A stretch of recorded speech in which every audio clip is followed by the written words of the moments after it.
राहुल और सिया गर्मियों की छुट्टियों में अपनी दादी माँ के गांव आए थे। ये गांव बहुत ही सुंदर, शांत और प्रकृति के बीच बसा हुआ था। सिया, यहाँ कितना शांत माहौल है और देखो वो झील कितनी खूबसूरत लग रही है।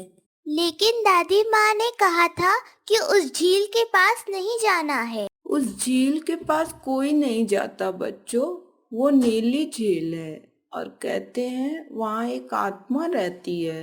आत्मा? कैसी आत्मा दादी माँ? कई साल पहले एक लड़की वहाँ डूब गई थी। लोग कहते हैं उसकी आत्मा झील में समा गई। हर साल अमावस्या की रात कोई न कोई झील के पास से गायब हो जाता है। क्या आज अमावस्या है? हाँ मेरी बच्ची, और इसी वजह से आज के दिन सभी अपनी दरवाजे बंद करके रहते हैं। राहुल और सिया चोरी छिपे दादी माँ के घर से निकलकर झील की ओर बढ़ते हैं। अगर हम सच्चाई जानना चाहते हैं तो हमें खुद देखना होगा। हाँ, लेकिन बहुत सावधानी से चलना।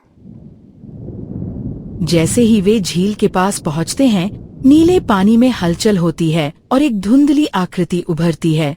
क्यों आए हो? किसे खोजते हो? तुम कौन हो और क्यों इस झील में हो? मेरा नाम सुरभि है। मुझे किसी ने झील में धक्का दे दिया था और आज भी मैं न्याय की प्रतीक्षा कर रही हूँ। किसने किया ये सब? क्या हम तुम्हारी मदद कर सकते हैं? मेरी डायरी झील की गहराई में है। उसमें मेरे साथ हुए अन्याय का सच है। दूसरे दिन सुबह राहुल और सिया रघु काका के पास जाते हैं। रघु काका, क्या आप इस झील की पुरानी घटनाओं के बारे में कुछ जानते हैं? मैं कुछ नहीं जानता। काका, आप कुछ छुपा रहे हैं। क्या आप जानते हैं कि सुरभि के साथ क्या हुआ था? रघु काका टूट जाते हैं और सच बताते हैं। सुरभि ने गांव के मुखिया के काले कारनामों का पर्दाफाश करने की कोशिश की थी। तभी एक रात उसे मारकर झील में फेंक दिया गया। राहुल और सिया रघु काका की बताई जगह पर झील में उतरते हैं और उन्हें एक पुराना संदूक मिलता है। संदूक में सुरभि की डायरी होती है, जिसमें मुखिया के अपराधों का पूरा ब्यौरा होता है। रात को झील के किनारे आत्मा फिर से प्रकट होती है। तुम्हारी डायरी हमें मिल गई। अब हम सच सबके सामने लाएंगे।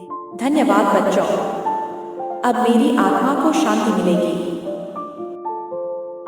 गांव पंचायत में डायरी पढ़ी जाती है और मुखिया को सजा मिलती है। मेरे नाती नातिन ने वो काम कर दिखाया जो बड़े बड़े नहीं कर पाए। अब नीली झील डर की नहीं, न्याय की पहचान बनेगी। झील अब एक पर्यटन स्थल बन जाती है और बच्चों को सच्चाई और साहस का सम्मान मिलता है।